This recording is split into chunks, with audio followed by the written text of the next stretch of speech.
Okay. So going on live. Good evening. Yeah, thank you.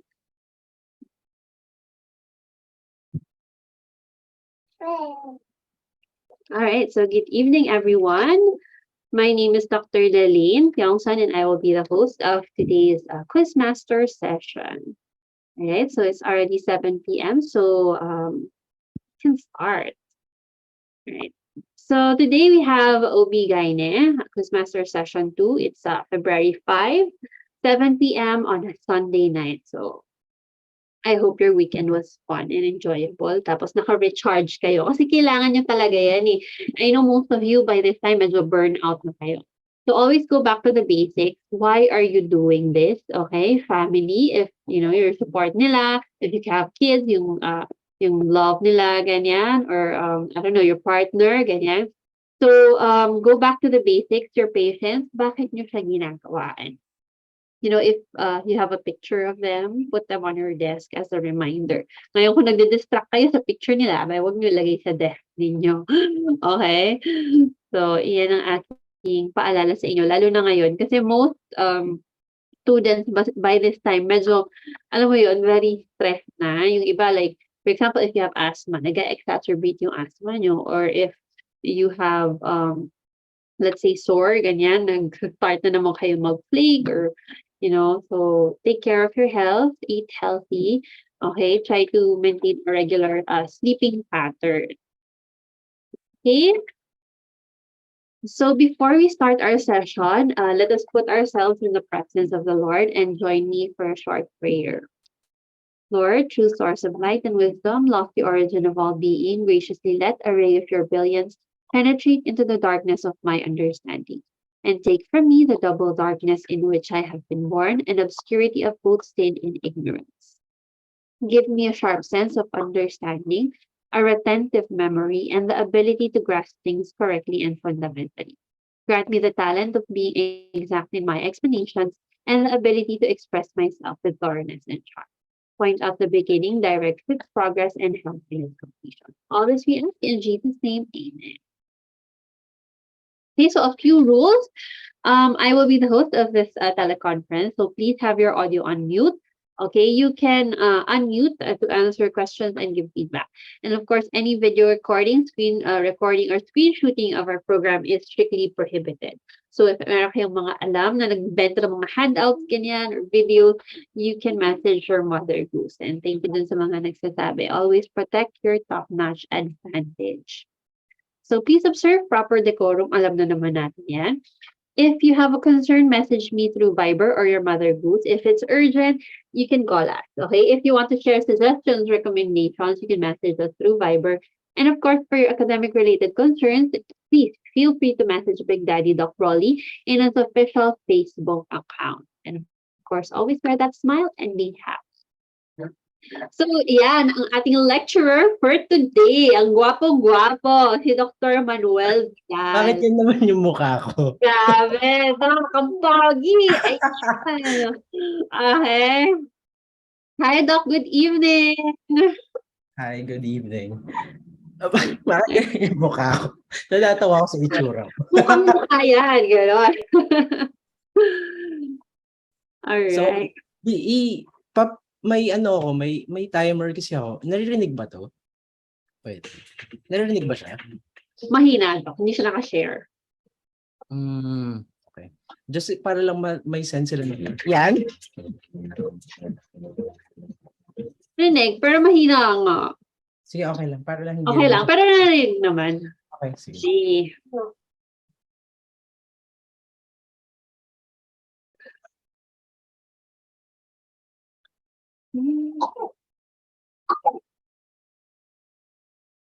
Yan. So, you can start na, Doc. Start na. Okay, sige. Hi. Hello. May time difference kasi, guys. Eh, 5 a.m. ngayon. So, good morning, everyone. This is Dr. Vidal. So, we will be starting with our Quizmaster session for OBGYN. So, 10 items no? 5 no obstetrics, 5 ng gynecology. So, I think this is one of the hardest subjects in the PLE, and mostly because masyadong trivial madalas yung mga questions sila, no? Pero we tried our best to include everything in our handout, so it's blueprints based, no? So I have 10 questions here, so you can check yourselves if you have paced yourself enough. So I've taken the previous feedback from the October 2022 boards, and I'm hoping that this covers all of the interesting topics that the Board of Medicine has decided to include in your examinations. Okay, so let's start. Sorry. Naka-share screen ba ako? Hindi pa, no? Hindi pa, Doc.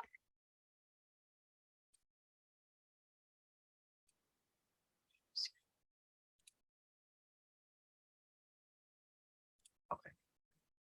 Um,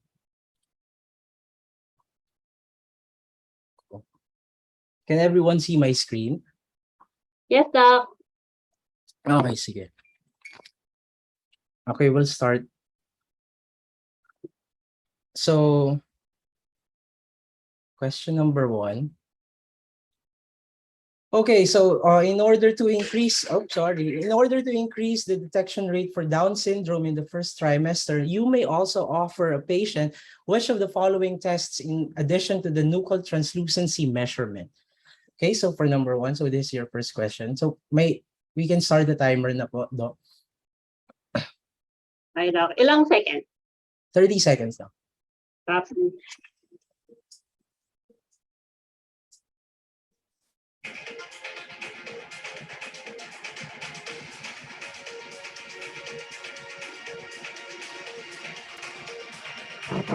$15 seconds.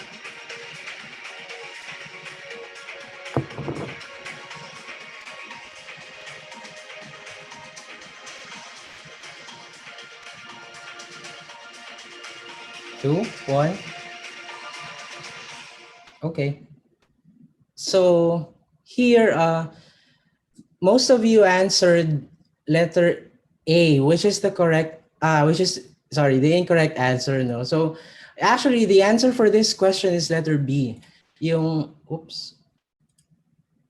serum PAPPA and free or total beta HCG along with maternal age. So balikan natin yung mga choices, no? So yung A, yung MSA-FP, it's one of those measurements which actually decrease during Down syndrome, no? So ang important with your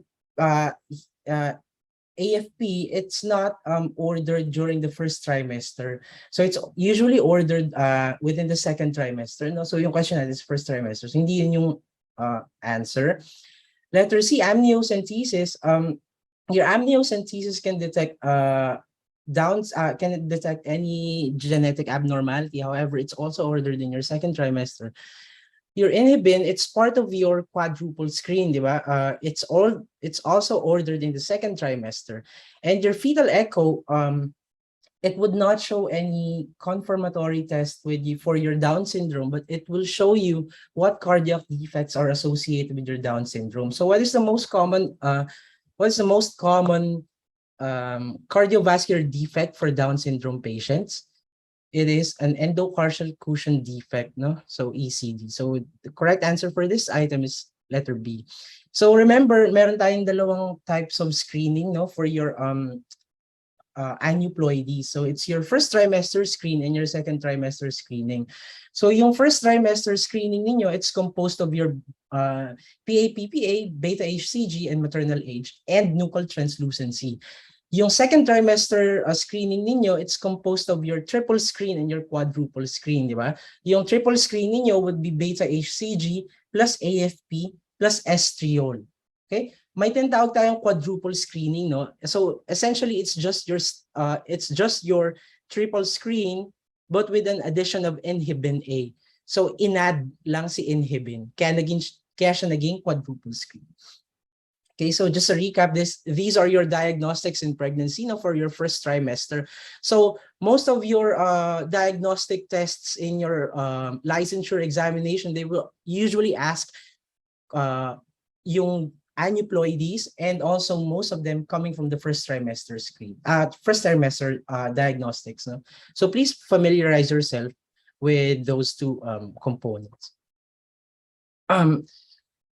Okay, so just some buzzwords now. So what's the recommended age of gestation to screen for aneuploidies? It is between 11 to 14 weeks. No, so also, which screening test is highly correlated with the risk of neural tube defects? It's your MSAFP. So it's performed during the second trimester. Okay, so remember, it's Down in Down syndrome.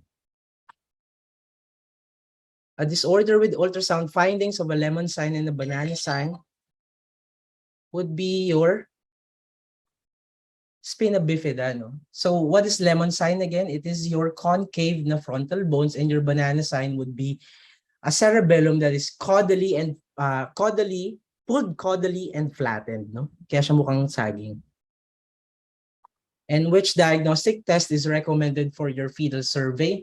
It's your congenital ultrasound scan at 19 to 20 weeks. No? So most systematic reviews have shown that if you use ultrasound scan before 24 weeks, most of your malformations will be detected, especially those of lethal or major anomalies.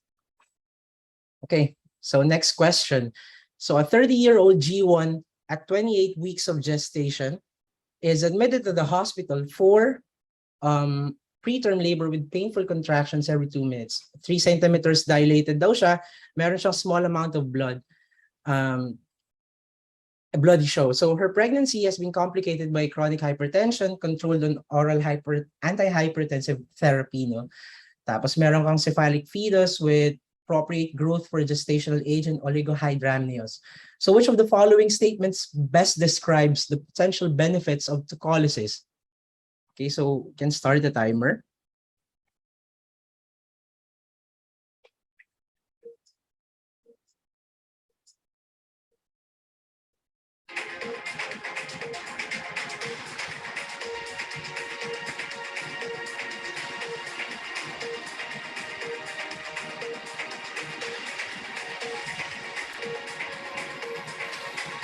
Ten seconds.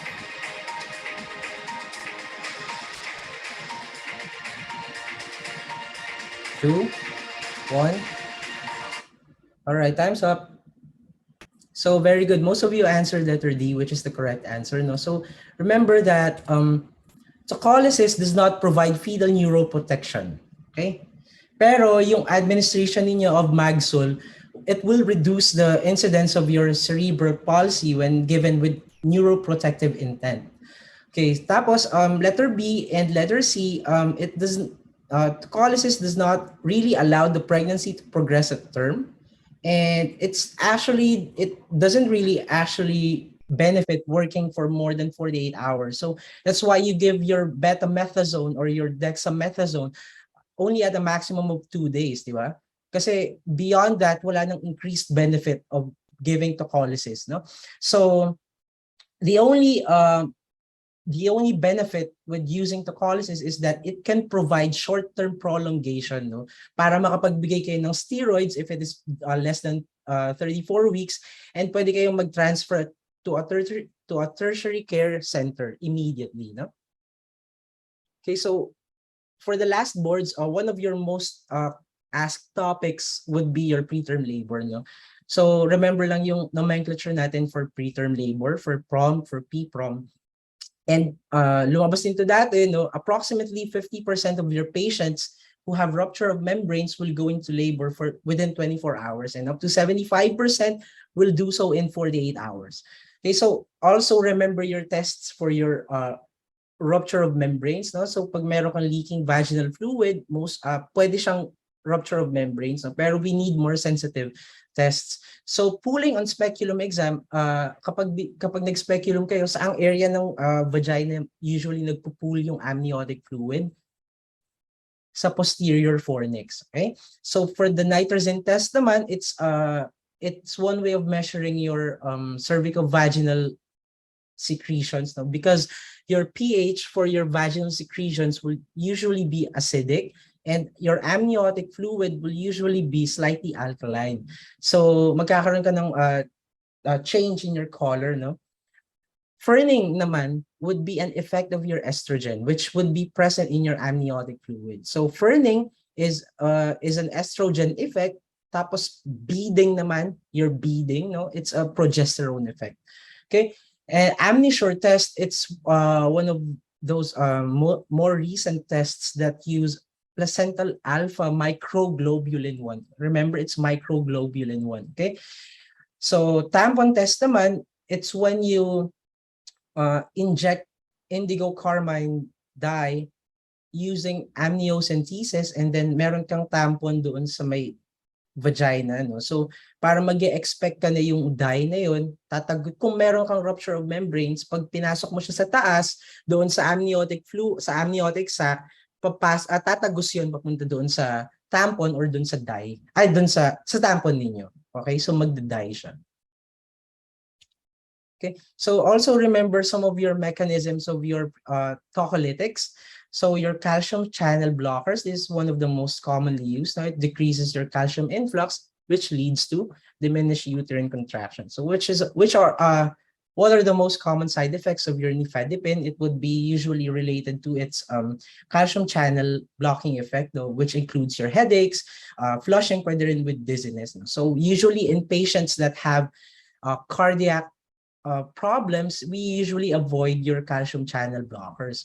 And next naman would be your prostaglandin, no, your indomethacin. So it also increases your intracellular calcium levels and your myometrial gap junction function, which increases your myometrial contractions. No? The problem with using indomethacin is that it may cause premature constriction of your ductus arteriosus. So Magsul naman, mamaya i-discuss natin yung mga side effects ng Magsul when we come to preeclampsia. No? It decreases your uterine tone and contractions by acting as a calcium antagonist and a membrane stabilizer. Your beta mimetics naman, it increases your beta agonists function, that increases your CAMP, which again decreases your free calcium ions and uterine contractions. So with with beta mimetics naman, ang ina-avoid natin, ang side effects nila rather would be your reflex tachycardia as well as headaches. No? One of the rare complications of your beta mimetic cues would be pulmonary edema. That's why they pulled out Ritodrin from the market. No? So ang usual na binibigyan natin na beta mimetic would be Isox, no? Isoxsuprine. Lastly would be your oxytocin antagonists, which include your atosiban. No? So it's a selective oxytocin vasopressin receptor antagonist, which theoretically it's an effective tocolysis. However, clinically it's not really that useful. No? So remember your oxytocin, it causes myometrial contraction. So by increasing your calcium, intracellular calcium. So vasopressin works also similarly to your oxytocin receptors. No? So parang agonist effect yung yung vasopressin ninyo. That's why dehydrated pregnant patients would usually contract more. Kasi yung dehydration, it increases your vasopressin or your ADH, which leads to an increase in your binding with your oxytocin receptors that increases your contractions. Okay? So one of the flavors for the previous boards was preterm labor. So please remember to look that up in your handouts. Next, which of the following physiologic changes does not increase your seizure frequency during pregnancy? So we can start the timer.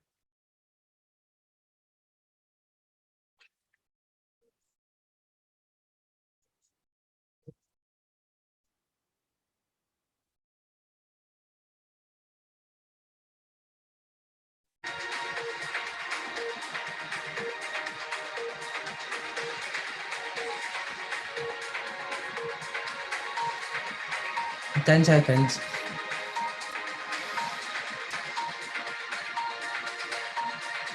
Two, one. Okay. So actually, the correct answer, hindi ko pala napansin, Doc Lala, pwede ba tayo mag-include the letter E sa choices? Yes, pwede. Yeah, sorry. The correct answer for this question is actually letter E, no? Increased circulating progesterone. Sorry, hindi namin na-include yung choices. Remember that estrogen would increase your seizure frequencies, no? Because it increases your function of your P450 enzymes, no? What happens is that if you increase your P450 enzyme activity, then it will also increase your metabolism of your anti-epileptic drugs. That is why we see an increase in seizure frequencies during pregnancy. Uh, Increased intravascular volume would also increase your volume of distribution, no?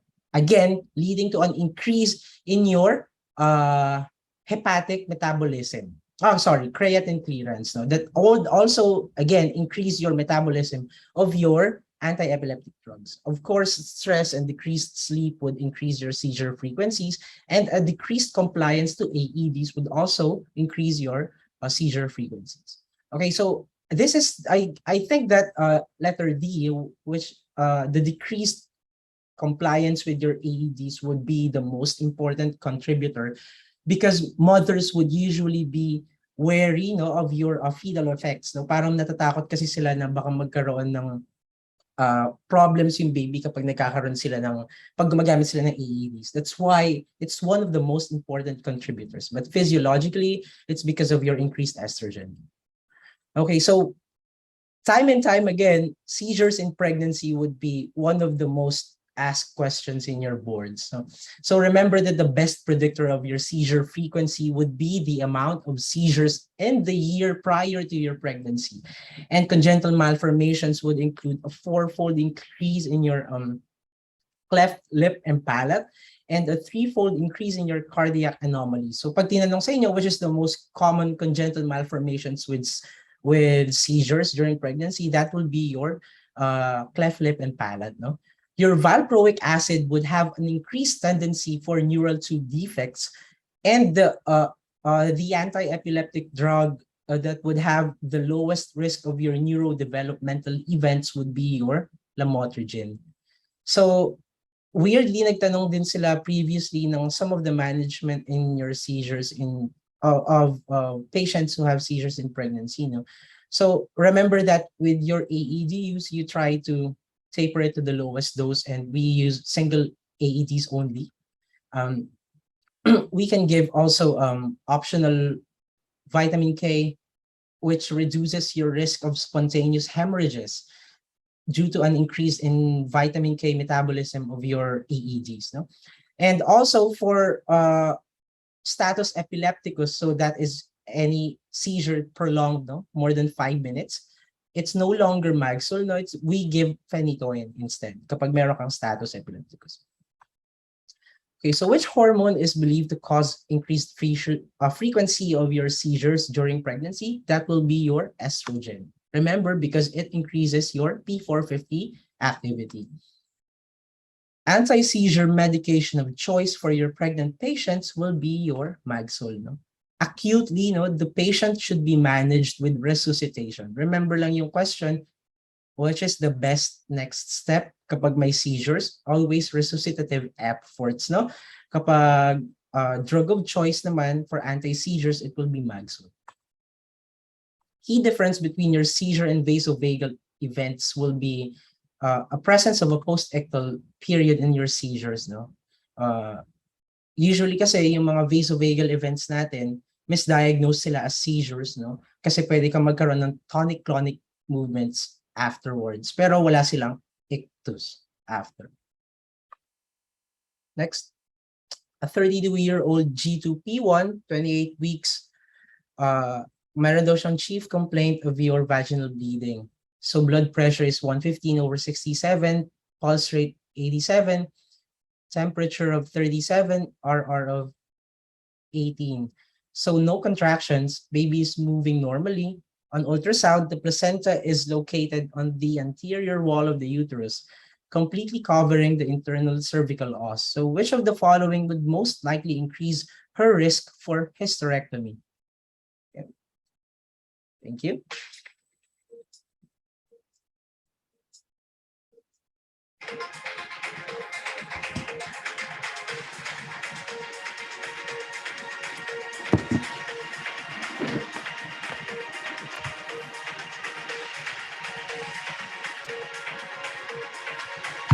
10 seconds. 5. Okay. Time's up. Okay, so most of you answered correctly, no? So the condition that will increase her risk for hysterectomy would be placenta accreta. So any accreta or increta or percreta would usually require treatment with hysterectomy. So if you have something to remember also for your boards, it would be risk factors, no? Favorite nila din tanongin yun, mga risk factor for preeclampsia, risk factor for placenta previa. So it's in your handouts naman. So please remember them, familiarize yourselves with them if you have time, no? So remember also your differences with accreta, increta, and your percreta, no? So accreta, kapag hindi siya, kapag yung placenta ninyo would just be at the junction of your myometrium. Increta naman kapag kapag tumagos na siya sa myometrium ninyo, and percreta would be kapag tumagos na siya sa organs, no? Usually your colon or your bladder. So remember, whenever you have placenta previa patients, you do not perform internal examination, no? Kasi pwede kang magkaroon ng spontaneous hemorrhage in your previa. So usually, kapag meron kang previa na nagbe-bleed, it's most likely due to the formation of your lower uterine segment. Manipis kasi yung LUS natin. So kapag tinamaan mo yon, dudugo kagad yun. Okay? So which test determines the extent of fetal-maternal transfusion, no? Can anyone tell me kung ano yung tawag dun sa test na yun? Determines the extent of your fetal-maternal blood transfusion. That's your Clay-Hauer-Betke test, no? It's usually used in order to check if you would have the need to give ROGAM in your patients. Remember, your previa, it's diagnosed during mid-trimester, no? So mid-trimester, madi-diagnose niyo siya. Tapos usually nire-repeat natin yung ultrasound at 28 weeks, no? Para lang ma-check natin kung gumalaw ba yung placenta or hindi. Or at 32 weeks, no?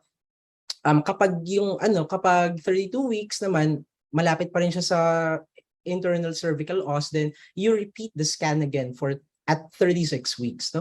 Anong tawag natin sa condition kapag yung fetal vessels ninyo overlies yung cervix? It's vasa previa, no? So baka lang lumabas din sa boards. Okay, so remember that you deliver your previa patients via CS during 36 weeks. Kapag low-lying or previa with accreta, you deliver at 34 weeks, and regardless of time, of age of gestation, if the patient has life-threatening bleeding, then you deliver your patient ASAP. Okay, so last question for your obstetric. So a 39-year-old G2P1, 39 weeks, BP niya ay 150/100.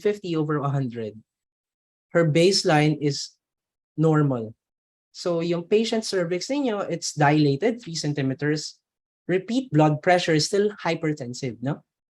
While being evaluated in the triage, meron daw siyang tonic-clonic seizures, no? So which of the following is the next step in the management of your patient?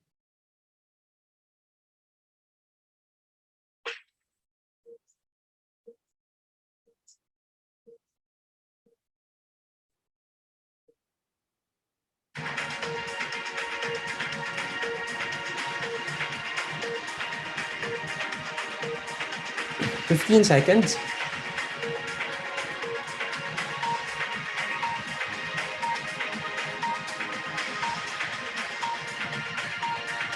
3, 2, 1. Okay, time's up. So, very good. Most of you answered Magsul, no? That's the best next step. Okay, remember, iba yung next step versus definitive management. Yes, this is eclampsia, no? Kasi nagkaroon ka na ng seizures. Eh. The best way, of course, you would have to deliver the baby, but then again, the first step would always be to load your Magsul, no? And then have a continuous infusion to prevent further seizures, no? Okay, so Again, risk factors for preeclampsia, please remember them if you have, please familiarize yourself if you have time. But it's mainly divided into your disease-related, no? Immunogenic related, or your family history. Sobrang weird dati lumabas yung family history na risk factor. So, baka lang lumabas sa boards, no? Management of your hypertensive disorders in pregnancy would include your antihypertensive medications. Remember that we have a concept called permissive hypertension. No? In pregnant patients, we do not really, the goal is really not to bring them down to non-pregnant levels, but just just enough that the patient would still have enough perfusion to the baby and to prevent any further stroke incidents. No? So your emergency medications would usually include hydralazine, no? Hydralazine usually yung ginagamit natin.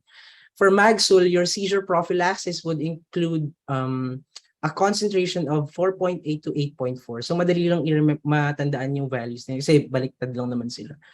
And also remember before 34 weeks, we give your tocolytics and betamethasone or dexamethasone. No? Also remember yung differences between your hypertensive disorders in pregnancy. Pag gestational hypertension, it's usually without proteinuria, no? A blood pressure of more than 140/90 taken 4 hours apart. Important yung ni-retake yung blood pressure, okay? Important yun kasi pang-confirm yung second reading. So that's gestational hypertension. If you have preeclampsia without severe features, then that will have proteinuria, no? If with severe features naman, pwede siyang may proteinuria, pwede ring wala, no?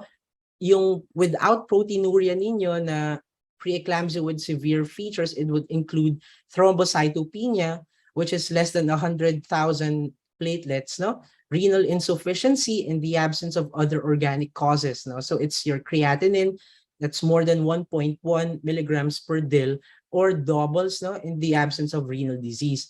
Liver disease naman, in the absence of any other organic cause, no, it's usually twice elevation of more than two times elevation of your liver function tests, no, or unexplained right upper quadrant pain. Minsan nakakalimutan natin yung criteria na right upper quadrant pain whenever we evaluate for severe features, no? Pero it's part of your syndrome also kasi pwede kang magkaroon ng hepatocellular necrosis, no, during preeclampsia. Meron ka ring pulmonary edema and also cerebral or visual symptoms, no? Eclampsia naman, it's your preeclampsia with convulsions. Also, remember yung timing, no? Usually your placenta-related diseases, preeclampsia and eclampsia, that will be diagnosed 20 weeks and beyond, no? Pag meron kang hypertension less than 20 weeks until 12 weeks postpartum, that will be already chronic hypertension. So kaya 20 weeks yung cut-off kasi doon na usually by 20 weeks, fully formed yung placenta, no? So any abnormality after your 20 weeks is usually related to your placenta.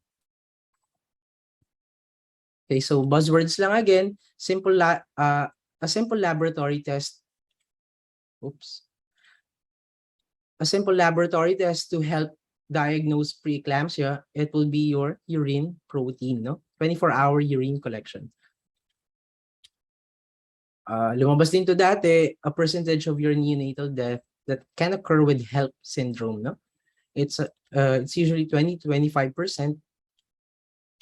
And the serum concentration of your Magsul for therapeutic seizure prophylaxis, that will be 4.8 to 8.4. Okay, remember, your easiest way to monitor for Magsul toxicity would be deep tendon reflexes, no? Yung knee-jerk reflex dati. Remember also yung cutoffs, no? So it's for toxicity, it starts with your usually with your depression at 8, and then loss of CNS depression, then loss of deep tendon reflexes, then respiratory depression, and finally coma or cardiac arrest. Most seizures in your eclampsia occurs before labor. Okay, so it's usually 59, almost a third, more than almost 2/3 of your seizures occur before labor. Okay, let's start with gynecology. You see 5 postmenopausal patients in the clinic. Bawat isa sa kanila daw merong tigi-isang conditions, no? And each patient wishes to begin HRT. So which of the following patients would you start on therapy? So 30 seconds.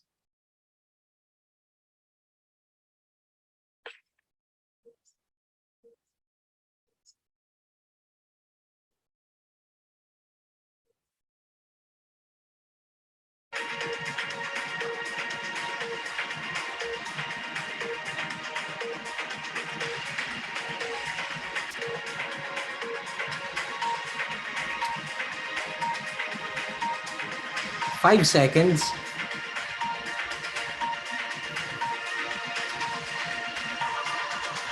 All right, time's up. Okay, so most of you answered letter E. So remember, hormone replacement therapy would include giving estrogen, no? And estrogen is exogenous estrogen would increase your endometrial thickness, no? So masyadong makapal yan. So it's not the correct answer, no? So the correct answer for this question would be letter A, essential hypertension on ACE inhibitors. So isa-isahin natin kung bakit, no? Yung liver disease ninyo, one of your absolute, remember your hormonal replacement therapy would entail giving exogenous estrogen. So any condition that would be estrogen dependent, hindi mo dapat bibigyan ng HRT yun, no? So some of your since you have an active liver disease, no, elevated yung liver function niya, hindi natin bibigay yun, yung estrogen, no? Also, malignant melanoma is estrogen dependent. So hindi rin natin bibigyan ng estrogen yun. Undiagnosed genital tract bleeding. So estrogen can promote bleeding, no? So kapag hindi natin alam yung cause, then we cannot give hormone replacement therapy. And again, letter E would be endometrial hyperplasia is a contraindication to your hormone replacement therapy. So last year, maraming questions on menopause, especially on HRT. So remember also please scan them in your handouts. No? So contraindications for your estrogen replacement would be current, past, or suspected breast cancer. Remember, breast cancer may be estrogen dependent. Okay, so we do not give estrogen. Also, malignant tumors such as melanomas, no, or endometrial hyperplasia, we do not give estrogen. Vascular or hematological conditions, no? For example, undiagnosed genital bleeding, or meron kang patient na may venous thromboembolism, or meron kang untreated hypertension, untreated yung keyword, untreated hypertension, or meron kang angina or MI, estrogen would be a risk factor for these diseases also. Okay, and again, sinabi ko kanina, yung active liver disease, no? Hindi natin binibigay yung estrogen also. Of course, if you have allergy to, if you have a hypersensitivity to HRT, we do not also give that. And for patients who have porphyrias, no, it's an absolute contraindication because your estrogen might be inhibiting your enzymes necessary for your porphyria, for normal metabolism of your porphyrins. Okay, so those are your contraindications for HRT. Next, a 45-year-old woman, 2 normal pregnancies 15 and 18 years ago, presents with amenorrhea, no, for 7 months. Gusto niya daw ulit mabuntis. After the exclusion of pregnancy, which of the following tests is best next indicated in the evaluation of this patient's amenorrhea? Okay, so we can start the timer.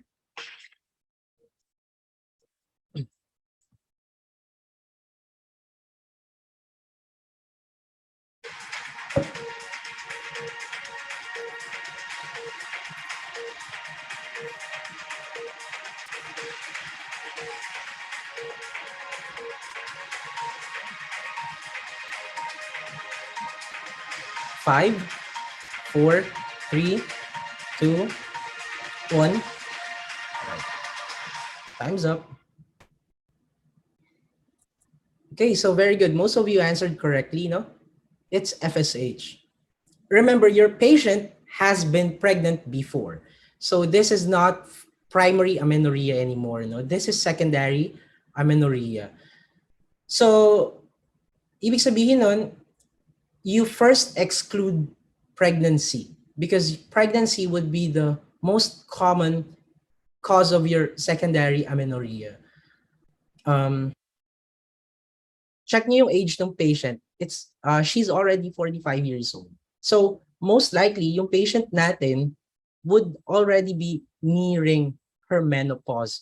So, you first check for FSH levels kasi pwede nang nagpo-point out to signs of ovarian failure kaya siya nagkakaroon ng amenorrhea, no? All of the other tests can be done also, but in the context of your patient, it's best to proceed first with FSH levels. Okay, so meron tayong flow chart for your secondary amenorrhea. Please familiarize yourselves with that also, no? So, but as always, no, secondary amenorrhea, the approach to evaluation would always start with the measurement of your beta HCG. Kasi kailangan natin ma-check if pregnant yung patient or hindi. Next, an age group wherein evaluation of infertility should be initiated after failure to conceive within 6 months of unprotected intercourse. Anong age group yun? It's usually 35 years old or older. Anong definition natin ng infertility again? It's the failure to conceive after 12 months of unprotected sexual intercourse, no? Usually pag 35 and above, baka meron na siyang ovarian failure, and so we initiate evaluation after 6 months instead of 12 months. Evaluation of your primary amenorrhea, it's the absence of menses by age 15 in the presence of normal growth and secondary sexual characteristics, no? Pero kapag age 13 na siya, tapos wala pa rin siyang secondary sexual characteristics, tapos wala pa rin siyang menarche, then we usually evaluate already for primary amenorrhea. And what do you call the ability to achieve pregnancy in one menstrual cycle and to evaluate your fertility potential? This is what we call your fecundability. Okay, so the fecundability of a typical couple who had unprotected intercourse, it's approximately 20% for the first 3 months and then 15% for the next 9 months. Tinanong din yun sa boards natin. So please remember that.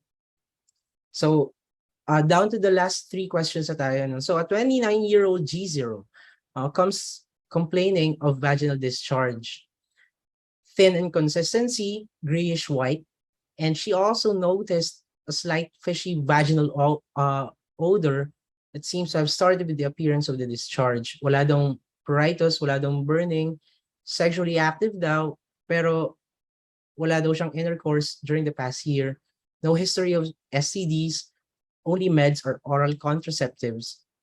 Last month, antibiotics daw siya.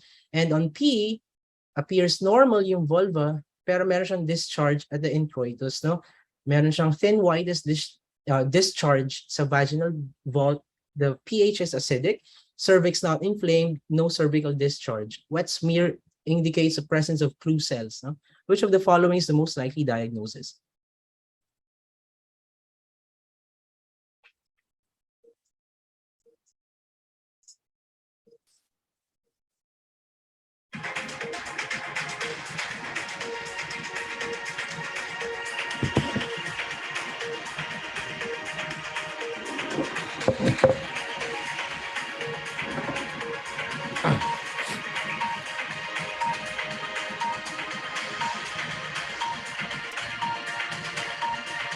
Two, one.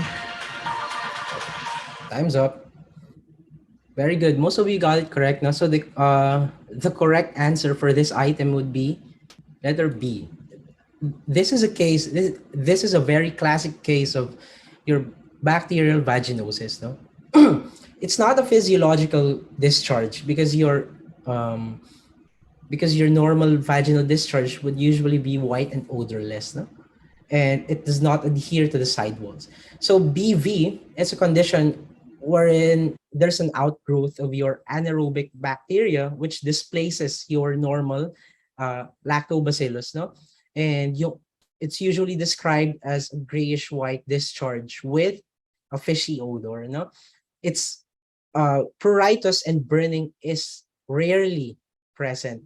So to confirm, we do a wet prep parang ginawa nila dito, and under microscopy then you would see clue cells. So yun ay actually yung clincher for this question. No? Meron dong presence of your clue cells. So what are clue cells again? So your clue cells, these are vaginal epithelial cells with clusters of cells of bacteria that is adhered to them. Parang may nakapalibot na bacteria dun sa cells ninyo. Another test that you can also do is your whiff test, no, which includes your vaginal discharge being mixed with potassium hydroxide, no. Kapag meron kang BV, then magkakaroon ka ng fish-like odor, no, indicating the presence of amines. Now, the treatment for your BV would include your metronidazole given for 7 days, no? Kapag meron kang recurrence of your BVs, then we give preventive medication. That's usually your boric acid, no? Given in a course of 6 months. And pregnant patients are treated the same way as your not pregnant patients. So this table would be high yield for the boards. Yung infections during non benign infections in your during pregnancy. So please remember bacterial vaginosis, candidiasis, and trichomoniasis. No, in candidiasis naman, the most likely symptom that you would observe would be a thick, curdy discharge. No, and they usually complain of pruritus. No, wet prep would indicate the presence of hyphae. No, ito yung parang mga stems ng mga fungus ninyo, no? So treatment of your candidiasis would include fluconazole, no? Trichomoniasis naman, it's the most common non-chlamydial sexually transmitted disease in women, no? It's caused by your Trichomonas vaginalis, no? The complaint is usually copious discharge that would also be pruritic, no? On physical examination, pwede silang red, pwedeng swollen yung vagina, and makikita ninyo sa cervix, parang classically described siya as a strawberry cervix. No? It's confirmed with also a wet prep, and you can see trichomonas organisms that would be swimming, no, in your slide. So the recommended treatment for trichomoniasis would be a single dose of your metronidazole. Chlamydia naman, it's a usual cause of your mucopurulent cervicitis, no? So usually meron kang history of multiple sexual partners and then greenish na discharge. So the treatment for your chlamydial cervicitis would include azithromycin or doxycycline. Okay? So please remember also bacterial infections, medyo high yield sila for your boards. So next question, cone biopsy of your cervix from a patient shows squamous cell cancer invading only 2 millimeters beyond this basement membrane with a lateral spread of 5 millimeters. No confluent tongues of tumor, no evidence of lymphatic or vascular invasion. No? Margins of the cone biopsy specimen are free of disease. So how would you stage this patient's disease? So this is a case of cervical cancer.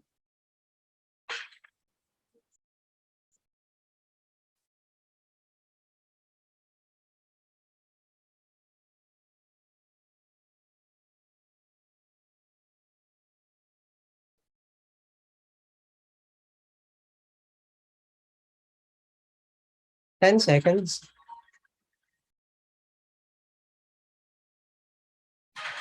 5, 4, 3, 2, 1.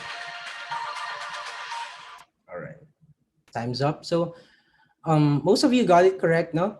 The case is cervical cancer with a invasive cancer stage 1A1. So it includes lesions that are 3 millimeters in depth and 7 millimeters or less in horizontal spread. So hindi siya aangat to stage 1B because yung depth of your invasion is only 2 millimeters, no?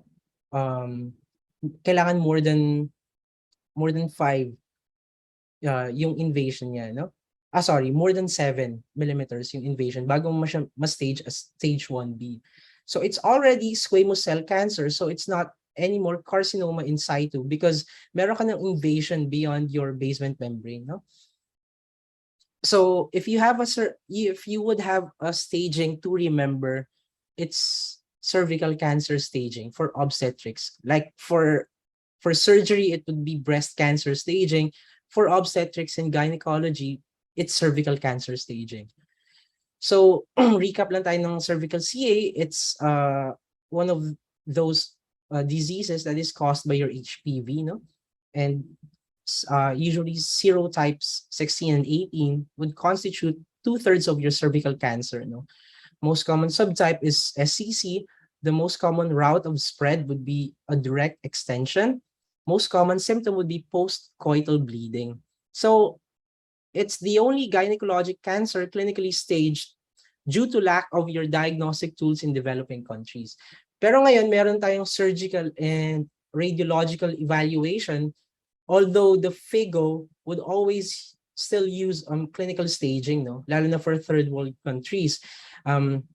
Risk factors, again, for your cervical CA would include HPV infection, cigarette smoking, because it increases your cervical turnover, immunosuppression, because syempre hindi na malalabanan yung HPV infection, STDs also, OCP use more than 5 years and more than 3-term pregnancies because that would lead to an increase in turnover of your transformation zone, family history, and also in utero exposure to diethyl stilbestrol.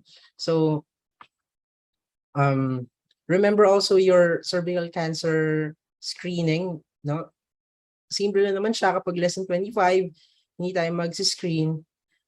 Kapag 25 to 65, you have a preferred screening that is primarily your HPV testing, no?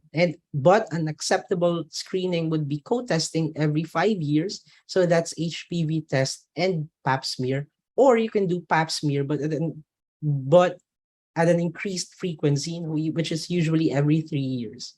Okay? So HPV testing is included because it can reduce the risk of being diagnosed with cervical CA. Okay, so kaya important din, kaya maaga tayo nagsiscreen for cervical cancer because HPV infection would usually peak in the years after the start of your intercourse, no? That's why also we do pap smears every 3 years because we give a chance for your immune system to clear out any HPV infection because most of your HPV infections would be cleared within 1 to 2 years in young women, no? Also, if nag-persist na siya within 3 years, then ibig sabihin nun, mataas yung viral load mo and it would have an increased predisposition to cervical CA. Okay, so remember also that we do not screen patients after hysterectomy. Syempre, kasi wala nang cervix eh. Pero, meron kang certain indications only. One, kapag yung uterus mo and your cervix both are removed, and if wala kang history of CIN 2 or 3, or wala kang history of cervical CA, tas may hysterectomy patient ka na, then you do not screen anymore. For your abnormal pap smear results, this is the management, no?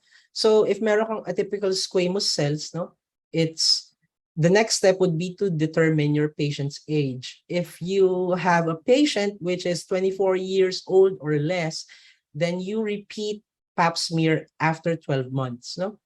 Or if your patient is 25 years old or above, then you do immediately HPV testing. Okay? So, ang cutoff ko dito para maalala ko usually would be ASCH. Kapag dumating ka na sa ASCH, immediately magko-colposcopy ka na. Anything above that would entail colposcopy immediately, no? Here. Kapag anything LSIL or ASCUS, you have an option to repeat your cytology or your HPV testing. So kapag meron kang atypical endometrial cells, then you must do also endometrial curettage because ibig sabihin nun, meron kang endometrial cells na tumagos doon sa cervix mo. And so you would warrant investigation of your endometrial cells also. Baka sobrang hyperplasia, baka may hyperplasia ka, kaya nagkakaroon ka ng endometrial cells within your cervix. Now, remember, pap smear, it is a cytological report, no? A biopsy is a histological report, no? So, yung LSIL ninyo ang ibig sabihin niya, meron kang CIN1. That's a result of your biopsy, no? Kapag meron kang CIN1, 2, or 3, or invasive carcinoma, that's a result of your biopsy. Yung LSIL and HSIL, that's a result of your pap smear, no? So for CIN1, we repeat pap or co-testing within 1 year. If CIN2 and above, then you do immediately ablation. Aalisin mo na kagad yung dysplastic zone. Again, if meron kayong tatandaang staging, that would be clinic cervical cancer, no? So, ang usually ang mnemonic ko dito for stage 1A, it's microscopic, no?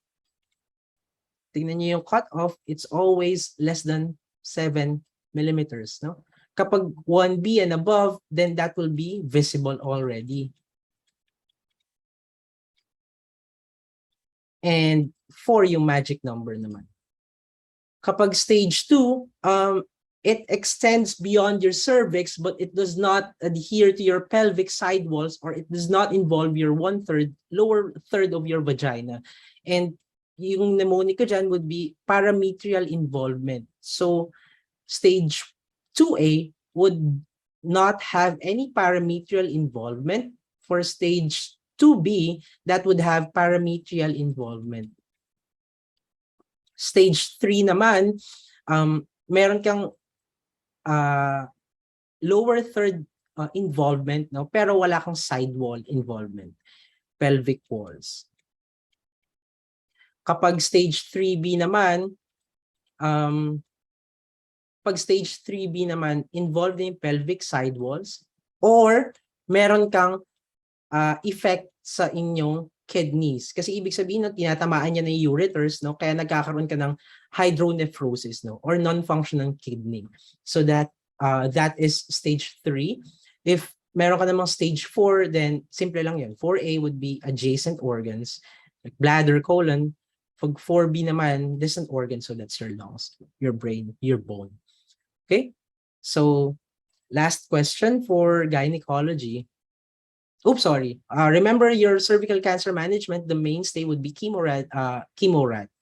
Okay, so chemoradiation would be a cornerstone of your cervical cancer. Okay, last question.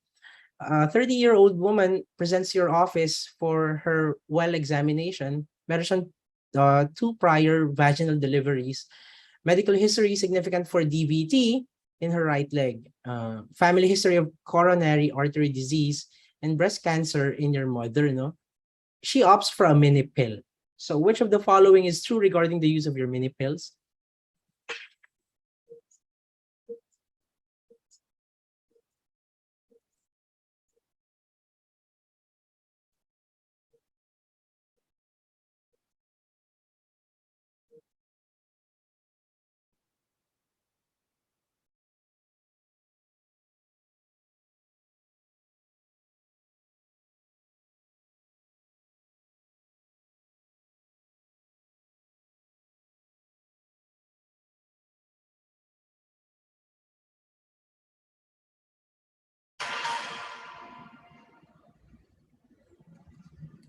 All right, time's up. So the correct answer for this question is actually letter D. It may worsen your acne. So remember your mini pill, it's progestin, di ba? Progestin only na pill. That is why you give your mini pills if you have a patient who has a contraindication to giving your estrogen. Kasi di ba meron tayong combined oral contraceptive, meron din tayong progestin only. Yung inyong combined OCP that would have estrogen in it. Tingnan niyo yung patient niyo would have DVT, meron siyang family history of coronary artery disease, breast cancer. That's why you do not give combined oral contraceptives. So your POPs, your mini pills, the mechanism of action would actually be related to cervical mucus thickening. Okay, so it's not inhibition of your ovulation. So it's not more effective than injectable progestins because it's taken orally. It does not decrease the risk of your ovarian cysts because it's progestin only. And again, hindi contraindication ang progestin when giving to your patients with migraine. Okay, so kasi yung migraine natin, headaches would usually be an estrogen effect. So hindi siya contraindication, no? So when patients take mini pills, they usually have acne flares. Okay, so pero yung ano natin, and nagkakaroon sila ng acne flares and nagkakaroon din sila ng increased risk of your ovarian cysts, no? So contraception would also surprisingly be one of your most commonly asked questions in the last board examinations, no? So differentiate lang natin between combined OCPs and your progestin only pills, no? So you have two types of combined OCPs. That's your monophasic and your multiphasic. So your multiphasic natin, fina-follow niya lang yung hormonal levels during the normal course of your menstruation, no? Yung monophasic naman, fixed na yung estrogen and progestin na components, no? Yung combined OCPs would also reduce your risk of endometrial and your ovarian cancer, but it may slightly increase the risk of your breast cancer and cervical cancer, no?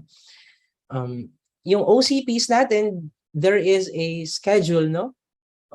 Whenever you miss some pills that you take. So please familiarize yourself with this table. It's in your handout. In your mini pill naman, it's taken every day also. Wala siyang hormone-free days, no? And at the same time each day. Again, your progestin-only pills, they are believed to cause thickening of your cervical mucus, no? That's why your sperm is less permeable to it.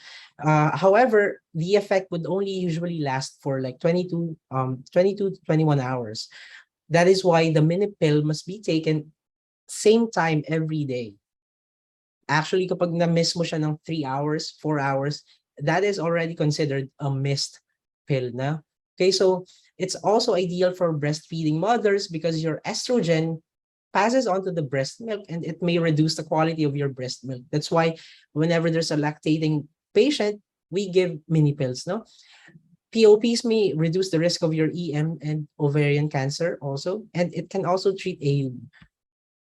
All right, so those were the topics for your Quizmaster session for this night, for tonight. So I hope that was helpful for you guys. So at yung mga usual questions sila for the board. So if you don't have any more time, then just focus on those topics, no? And may malaking chance na marami kayong masasagot sa exam. So it's one of the hardest exams in your board. So please be ready for this exam also. Okay, so that's it. I hope that was helpful. So thank you for the opportunity, Doc Lala. Thank you so much, Doc Vidal. Oh my God. Ayan. So, hopefully guys, may natutunan kayo sa Quizmaster. And practice na kayo magsagot. Lalo na ngayon, medyo malapit na yung board exam, di ba? So memorize, okay, and understand, and kaya niyo yan.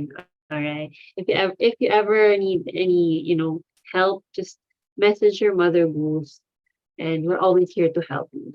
Okay, thank you so much, Doc Vidal. Mavi, maraming salamat, Lala. Thank you Hi, also Doc to everyone. Ronnie. Yeah. Bossing. For OB, some things to remember, okay? They're do getting questions from both Williams, blueprints, plus another unidentified review book. These are the percentage questions. Matagal na namin hinahanap. We've taken a look at several review books. Hindi pa rin namin makita. If you can point them out, halimbawa napansin ninyo during your boards kung saan yung source na review book for the percentages, kindly tell us so we can incorporate in the next generation of the handouts. Okay? Ang nagpapahirap sa OB is the OB abnormal, not the OB normal, okay? Not the Gyne. Okay? So yun yung medyo tututukan ninyo among the three major topics for OBGYN. You have a very good set of lecturers for this. Mavi is not an OBGYN, but he is an MD PhD that his special interest and research topic is OB. Eventually, after he's done with his PhD in the US, he's an MD PhD ng UP Manila. Once he's done with the PhD in the US, he'll be applying for OB in PGH. So, maganda na ma-expose kayo kay Mavi, kina Ana, kina Ninya. Okay?